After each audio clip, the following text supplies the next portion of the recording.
بسم اللہ الرحمن الرحیم۔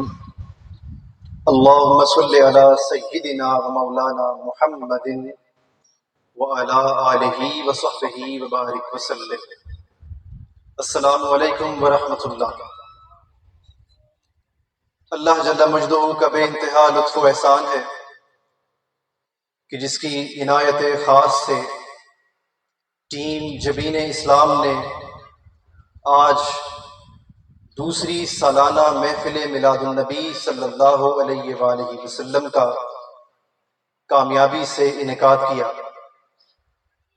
بعد از تشکر الہی میں خصوصی طور پر شکریہ ادا کرنا چاہوں گا اپنے تمام مہمانان خصوصی کا، جنہوں نے مختلف مکاتب فکر اور مسالک کی آج نمائندگی کر کے ہماری اس تقریب کو نہ صرف چار چاند لگائے بلکہ اس محفل کی رونق کو بحال کر دیا۔ مجھ سے قبل آپ نے مختلف مقررین کو سنا، جن میں بریلوی مکتبہ فکر سے تشریف لائے ہمارے مہمان حافظ احمد رضا نورانی بھائی تھے۔ پھر اس کے بعد اہل حدیث مکتبہ فکر سے تشریف لائے ہمارے مہمان حافظ حمزہ شاہد بھائی تھے، اور مجھ سے پہلے آپ نے محترم ضیاء الرحمان بھائی کو سنا، جنہوں نے مصطفی اسٹوڈنٹس موومنٹ کی نمائندگی کی۔ یہ تمام مہمانان گرامی قدر ہمارے لیے قابل تحسین بھی ہیں اور قابل احترام بھی۔ یہ ذکر رسول صلی اللہ علیہ وآلہ وسلم کی بزم ہے، سو ہم نے چاہا کہ چونکہ ہمارے آقا و مولا سرور انبیاء تاجدار کائنات صلی اللہ علیہ وآلہ وسلم چونکہ رحمت للعالمین ہے، تمام جہانوں کے لیے رحمت ہے، سو کیا ہم ایک دو مسالک کے نمائندوں کو ایک جگہ پر بٹھانے کی بھی برداشت نہیں رکھتے؟ سو ہم نے ان کو اکٹھا کرنے کی ایک ادنا سی کوشش کی۔ اللہ تعالی ہمیں مسلمانوں کے اتحاد کے اس مشن میں آگے بڑھنے کی توفیق عطا فرمائے اور کامیابی سے ہمکنار فرمائے۔ میں ساتھ ہی ساتھ آپ تمام جملہ حاضرین کا بھی خصوصی طور پر شکریہ ادا کرنا چاہوں گا کہ چھٹی کے روز آپ لوگوں نے وقت نکالا اور حضور علیہ الصلوۃ والسلام کے ذکر خیر کی اس محفل میں خود کو شریک کیا۔ اس کے ساتھ ساتھ میری ٹیم جبین اسلام جو کہ نوجوانوں پر مشتمل ہے، انہوں نے اس پروگرام کے لیے جتنی بھی کاوشیں کی، میں ان کو بھی مبارکباد پیش کرنا چاہتا ہوں۔ اب میں گفتگو کا باقاعدہ آغاز قرآن مجید میں اللہ رب العزت کے انداز بیان سے متعلق ایک راز سے کرنا چاہوں گا۔ دوستان محترم، آپ کے اور میرے رب ذوالجلال خالق کائنات نے اپنے کلام مجید میں 20 ٹائمز یعنی 20 مرتبہ یا ایھا الناس کہہ کر ہم سب انسانوں کو مخاطب کیا۔ پھر اس خالق کائنات نے 89 ٹائمز 89 بار یا ایھا الذین آمنوا کہہ کر اہل ایمان کو مخاطب کیا۔ سو یہ ہمارے پروردگار کا عمومی انداز مخاطب تھا۔ تو جب اللہ رب العزت نے ہمیں بلانا چاہا تو اس نے جنرل وے میں عمومی اعتبار سے یا ایھا الناس کہا یا پھر یا ایھا الذین آمنوا کہا، مگر جب بات خصوصی طور پر اسپیسیفکلی اور پرٹیکولرلی اپنے پیغمبروں کی آئی، انبیاء اور رسل اعظام کی آئی، تو اس نے ہر نبی کو جب بلانا چاہا تو نام لے کر مخاطب کیا۔ مثال کے طور پر خالق کائنات نے فرمایا یا موسیٰ، پھر فرمایا یا عیسی ابن مریم، پھر کسی موقع پر فرمایا یا زکریا، پھر کہیں فرمایا یا یحییٰ، پھر فرمایا یا ابراہیم۔ سو جب آپ الحمد سے والناس تک قرآن مجید کو بغور پڑھیے تو خالق کائنات نے جب اپنے کسی پیغمبر کو مخاطب کرنا چاہا تو نام لے کر بلایا۔ مگر جب بات اپنے خاتم النبیین، اپنے من موہنے جناب رسول اللہ صلی اللہ علیہ وآلہ وسلم کی آئی تو الحمد سے والناس تک، ابتدا سے انتہا تک ایک بار بھی اپنے محبوب کا نام لے کر نہیں بلایا۔ آپ کو قرآن مجید میں کہیں پر یا محمد نہیں ملے گا۔ بائی دا وے بتاتا چلوں کہ حضور علیہ الصلوۃ والسلام کا اسم گرامی، نام نامی محمد صلی اللہ علیہ وآلہ وسلم 4 بار قرآن مجید میں مینشن کیا گیا ہے، مگر یا محمد کہہ کر جب بلانا چاہا، مخاطب کرنا چاہا، تو اس نے فرمایا اے کالی کملی اوڑھنے والے۔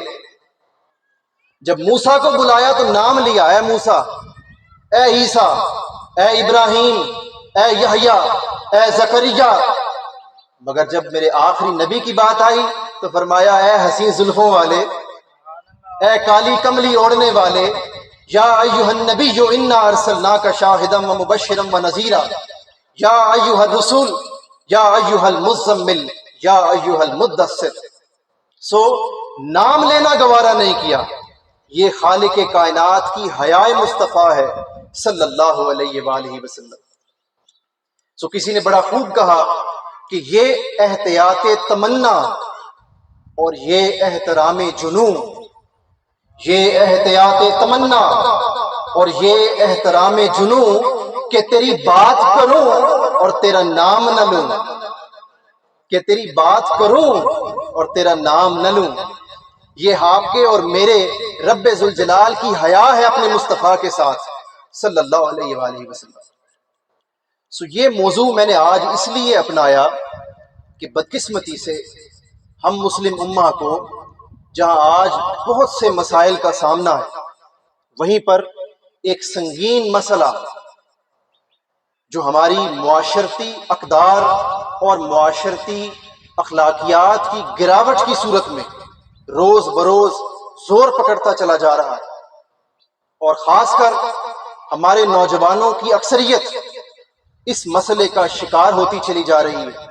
سو میں نے موضوع اپنایا کہ ادب مصطفیٰ اور آج کا معاشرہ۔ سو ادب مصطفیٰ کی میں نے آپ کو ایک جھلک دکھائی ہے جو خالق کائنات نے خود اپنائی ہے۔ اب آ جائیے حضور علیہ الصلوۃ والسلام کی صحبت میں رہنے والے اصحاب مصطفیٰ کی رضوان اللہ تعالی علیہ مجمعین۔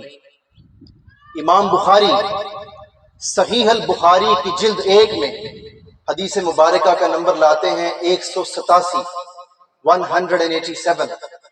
پھر امام مسلم صحیح المسلم کی جلد 4 میں حدیث مبارکہ کا نمبر لاتے ہیں 2345، یعنی 2345۔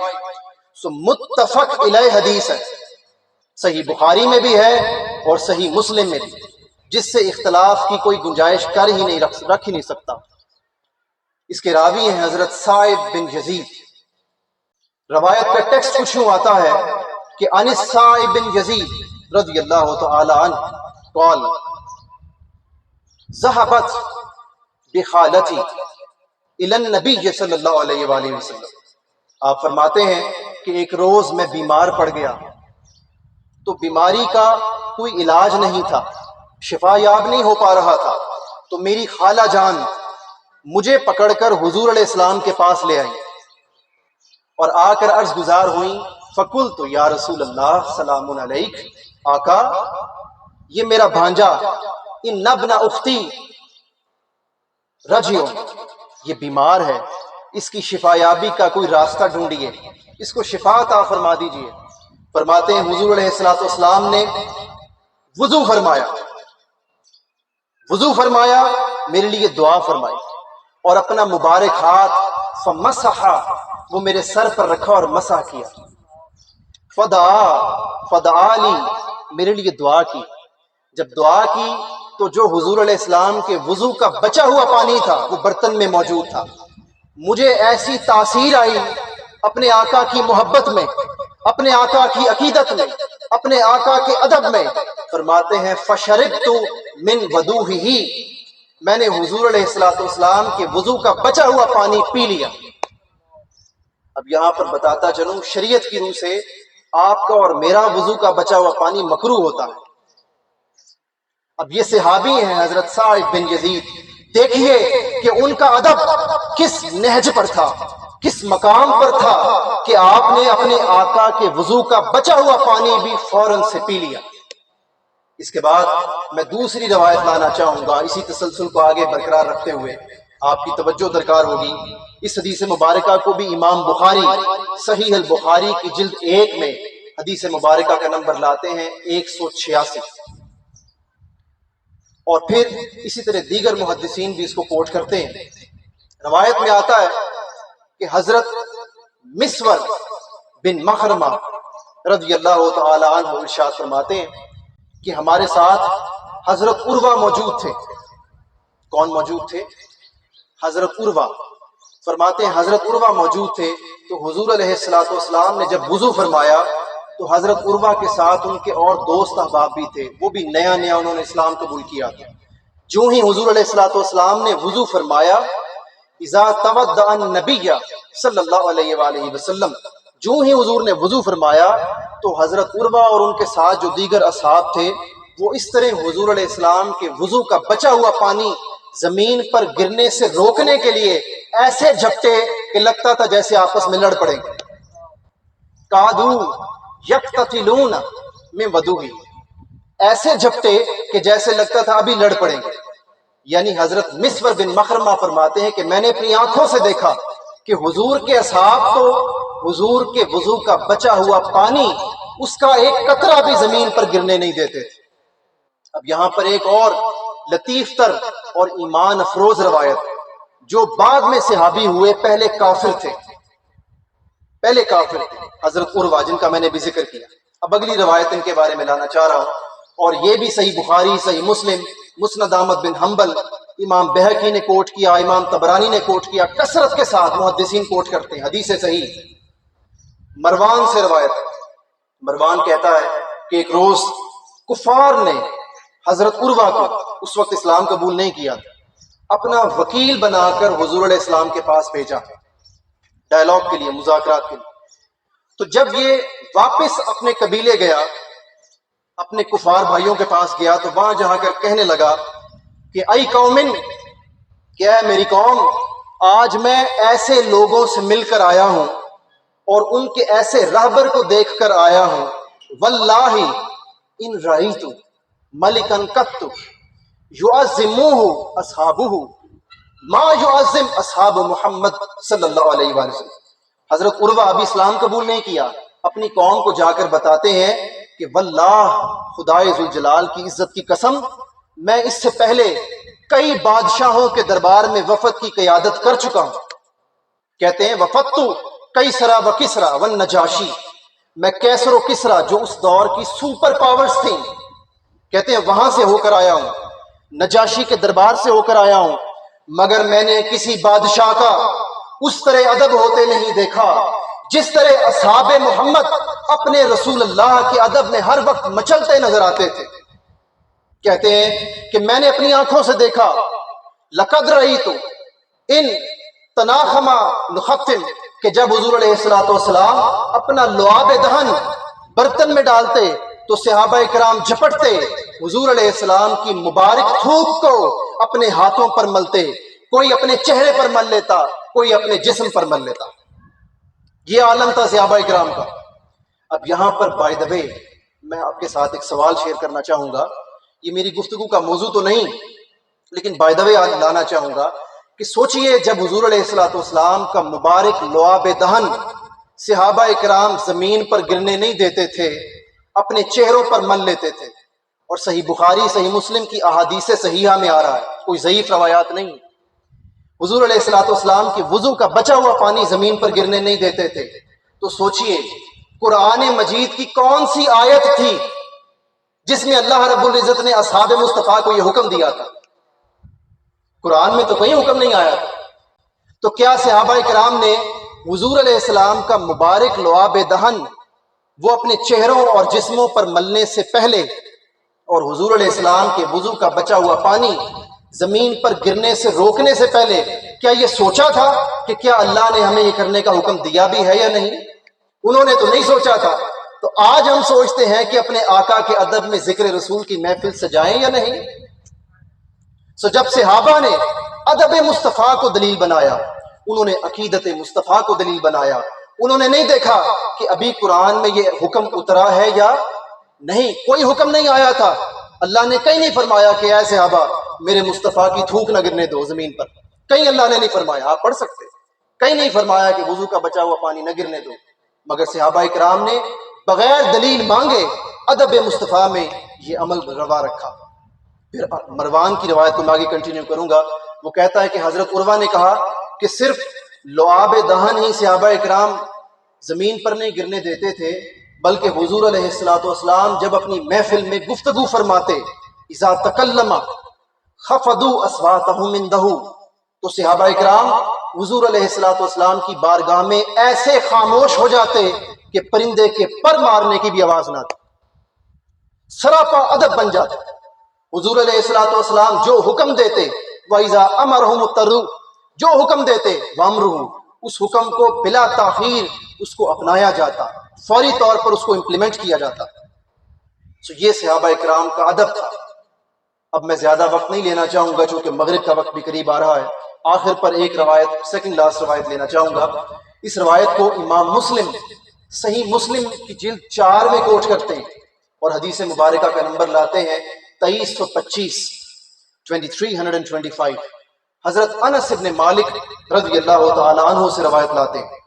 آپ فرماتے ہیں لقد رأیت رسول اللہ صلی اللہ علیہ وآلہ وسلم، کہ مجھے رب ذوالجلال کی عزت کی قسم میں نے دیکھا کہ آقا علیہ الصلوۃ والسلام تشریف فرما تھے، والحلاق یہلکہ، اور ایک حجام آیا ہوا تھا اور وہ ہمارے آقا علیہ الصلوۃ والسلام کے بال مبارک کی حجامت بنا رہا تھا. کہتے میں نے اپنی آنکھوں سے دیکھا. وَأَطَافَ بِهِ أَصْحَابَهُ، حضور علیہ الصلوۃ والسلام کے مبارک بالوں کی حجامت بن رہی تھی تو دوسری طرف یار طواف کر رہے تھے. صحابہ کرام حضور علیہ السلام کے ارد گرد حلقہ بنا کر کھڑے ہوئے تھے.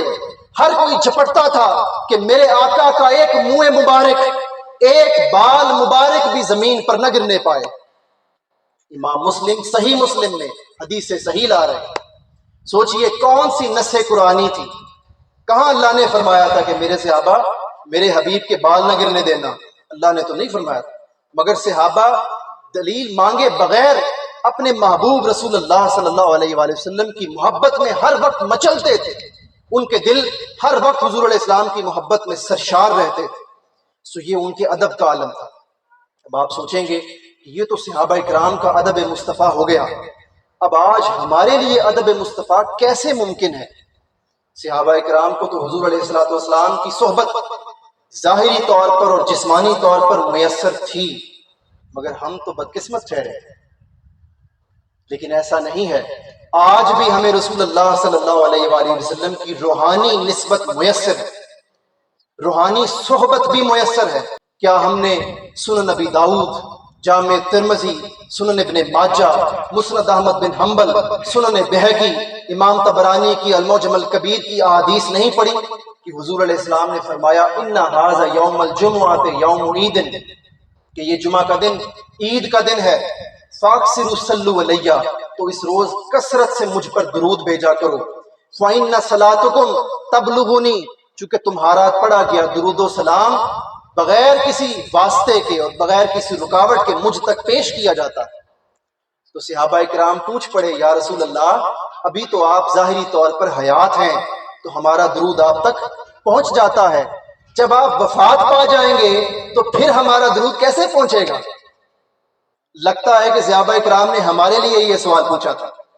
تو آقا علیہ السلام نے بھی خوبصورت انداز میں جواب دیا. فرمایا میرے صحابہ فکر مت کرو، ان اللہ عز وجل حرم ان تاکل اجساد الانبیاء، اللہ نے زمین پر حرام کر دیا ہے کہ زمین انبیاء کے جسم کو کھانا تو دور ان کے اجسام کو مس تک نہیں کر سکتی.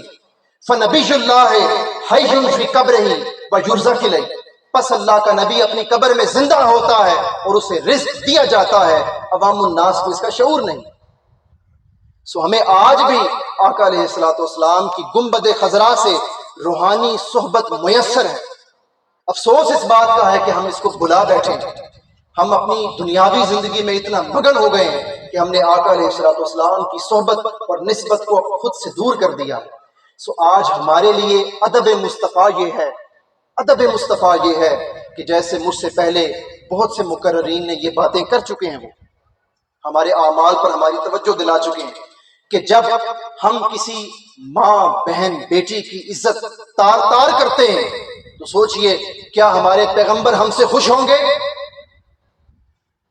جب ہم کسی کا حق چھینتے ہیں کیا ہمارے آقا ہم سے خوش ہوں گے؟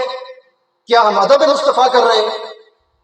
جب تک ہم اپنے اعمال کو ٹھیک نہیں کریں گے، بھلے لاکھ نعرے لگاتے رہیں حضور علیہ السلام کی محبت کے، ادب کے، لاکھ محفلیں سجاتے رہیں، ہماری ساری محفلیں بھی رائگاں ہیں، ہمارا سارا ذکر بھی رائگاں، جب تک محبت مصطفیٰ کو ہم اپنے عمل میں نہیں سنواریں گے، عمل میں نافذ العمل نہیں کریں گے، تب تک بات نہیں بنے گی۔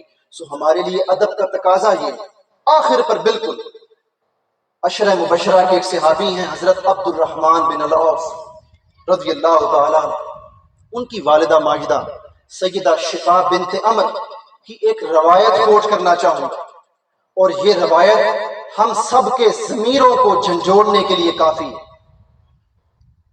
میں تمام بھائیوں سے درخواست کرنا چاہوں گا کہ یہ آخری گفتگو کی روایت ہے، اس کو سر تاپا کان بن کر سنیے گا، شاید ہماری زندگیوں کو بدلنے کے لیے یہ ایک روایت ہی کافی ہے۔ سیدہ شفا فرماتی ہیں کہ جب آخری نبی پیغمبر صلی اللہ علیہ وآلہ وسلم کی ولادت باسعادت کی مبارک گھڑیاں آئیں تو میں بی بی آمنہ کے پاس ہی موجود تھی، اور فرماتی ہیں کہ حضور علیہ الصلوۃ والسلام سب سے پہلے میری باہوں میں تشریف لائے۔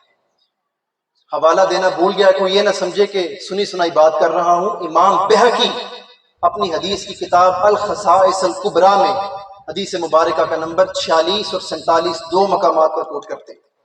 سیدہ شفا فرماتی ہیں کہ میں اس وقت سیدہ بی بی آمنہ سلام اللہ علیہا کے ہمراہ موجود تھی، حضور علیہ الصلوۃ والسلام میری باہوں میں تشریف لائے۔ کہتی ہیں کہ آقائے دو جہاں کا میری باہوں میں تشریف لانا تھا کہ ایسا نور پھوٹا کہ بی بی آمنہ کا سارا گھر نور نور ہو گیا، یوں لگتا تھا کہ ساری کائنات منور ہو چکی ہے۔ کہتی ہیں کہ اتنا نور آیا کہ مجھے زمین کے مشرق اور مغرب تک نظر آ گئے، حتیٰ کہ اس دور کی سپر پاور رومن امپائر، کہتی ہیں میں نے رومن امپائر کے محلات، کیسلز وہ بھی دیکھ لیے۔ کہاں موجود ہیں؟ مکہ المکرمہ میں ایک چھوٹے سے گھر میں بی بی آمنہ کے مسکن میں موجود ہیں، اور اس دور کی سپر پاور کے محلات دیکھ لیے۔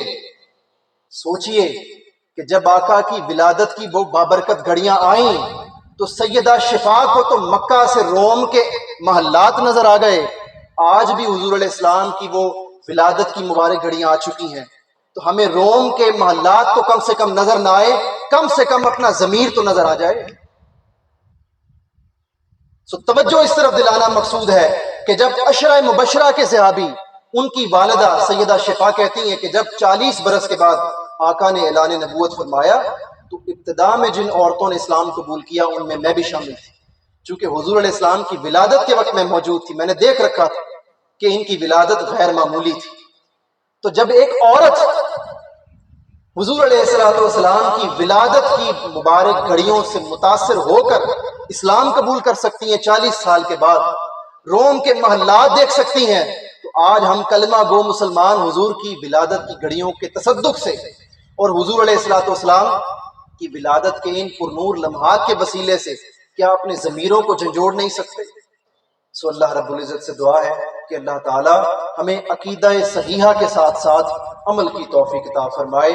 گفتگو کے آخر پر میں آپ تمام جملہ حاضرین کا ایک بار پھر شکریہ ادا کرنا چاہوں گا کہ آپ لوگ آخر تک اس محفل کی زینت بنے رہے، اور ہمارے تمام مہمانان گرامی جنہوں نے مختلف مکاتب اور مسالے کی نمائندگی کی، ان سب کا بار دیگر شکریہ ادا کرنا چاہوں گا۔ گفتگو میں جہاں کہیں مجھ فقیر سے غلطی ہوئی ہو، میں اللہ رب العزت کی بارگاہ میں معافی کا طلبگار ہوں، اور اللہ رب العزت سے دعا گو ہوں کہ اللہ تعالیٰ میری اس ٹیم جبین اسلام کو اس مشن پر استقامت سے آگے بڑھنے کی توفیق عطا فرمائے۔ عقیدہ صحیحہ کے ساتھ اعمال کی روشنی نوجوانوں کے سینوں میں منور کرنے کی توفیق عطا فرمائے۔ چونکہ ہم یہ جو نوجوان میرے ساتھ ہیں، یہ پچھلے 1.5 سال سے اس کاوش میں، بائی دا وے بتاتا چلو کہ ہم نے کبھی آج تک کبھی پبلک سے 1 روپیہ ڈونیشن نہیں لی، 1 روپیہ ڈونیشن نہیں لی۔ سو اگر کبھی ہمارا کوئی نام استعمال بھی کرے تو وہ جھوٹا ہے۔ ہم پبلک سے 1 روپیہ نہیں لیتے، ہم فقط اللہ اور اللہ کے رسول صلی اللہ علیہ وآلہ وسلم کی غلامی میں مست ہو کر حضور علیہ السلام کی محبت کو اپنے نوجوانوں کے سینوں میں اتارنا چاہتے ہیں۔ اللہ تعالیٰ ہمیں عقیدہ صحیحہ کی توفیق عطا فرمائے اور اس مشن میں کامیابی سے ہمکنار فرمائے۔ والسلام علیکم ورحمۃ اللہ۔